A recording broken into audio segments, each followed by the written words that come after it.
Hi, today's discussion is about the coronavirus and what companies should do, if anything, in order to help with the crisis.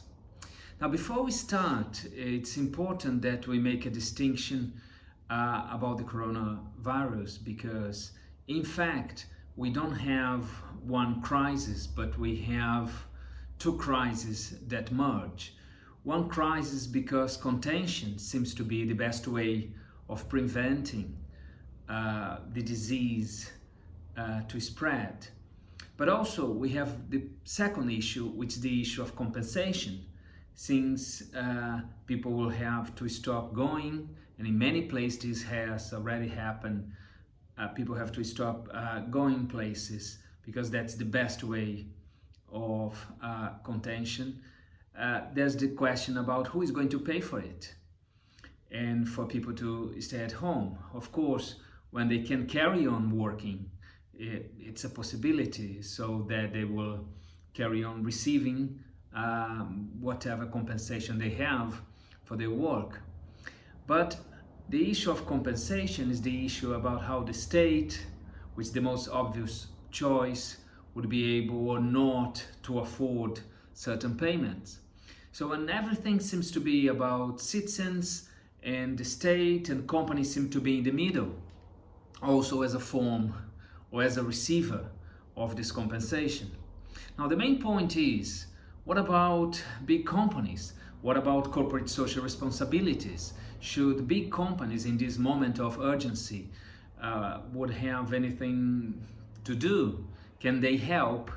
Now what we have seen is that the answers that some companies have provided are very, very different. At the same time that some companies are lobbying with governments for not doing anything, other companies are actually changing their production lines in order to produce things that would be conducive. So there's a wide range of answers from companies at this time. But, well, what do we have in terms of theoretical background in order to guide us, or in order to guide even the companies in these difficult moments? Now, we have different answers and different perspectives on that. So let me bring the first one. Let me bring Milton Friedman. And Milton Friedman, Nobel Prize economist, has written a lot on corporate social responsibility, at least in a book, in a couple of articles, where he has advocated that companies don't have any social responsibility. For him, companies are artificial persons, and because they are artificial persons, they cannot assume responsibilities as companies have. And if the managers decide to do otherwise, they will either be spending shareholders' money if they get those resources from corporate social responsibility from profits, or they will reduce wages, so employees will end up paying for it, or they will have to increase prices and then consumers will end up paying for it.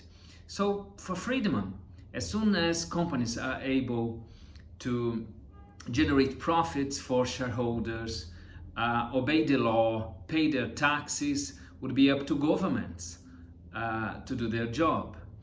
And of course, part of the problem in what Friedman is saying is that reality is not like that. So there are many places where companies have assumed responsibility, either because it has been a demand from society, or whether because internally they understood that they could contribute to the well-being of societies. And this seems to be the line that Edward Freeman, not Milton Friedman, but Edward Freeman, has advocated with his well-known stakeholder theory.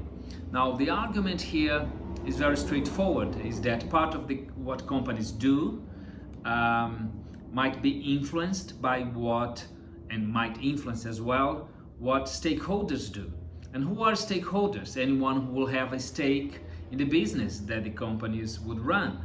So we are talking about consumers, we are talking about employees, we are talking about shareholders. Of course, but suppliers and so many others, government, communities where they operate. We can even consider the environment as a separate category. So the question for Freeman was how companies can manage a risk.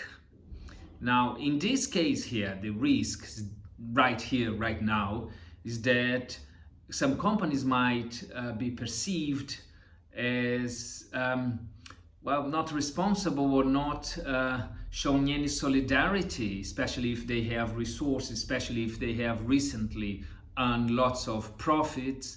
So they might be perceived as not sharing the same suffering and pain that societies are going through.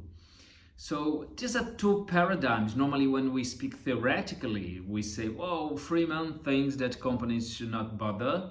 Yeah, there are more complicated issues of principal agent issues that managers would be doing things that no one really would know and would not be fully accountable to shareholders. And Freeman seems to have provided a more encompassing or a broader perspective on that. Now, the question is that what really companies do, well, it's not strictly related to the main paradigms. So what they do is about how they perceive their situation, how different countries have suggested that there are different lines for them to do.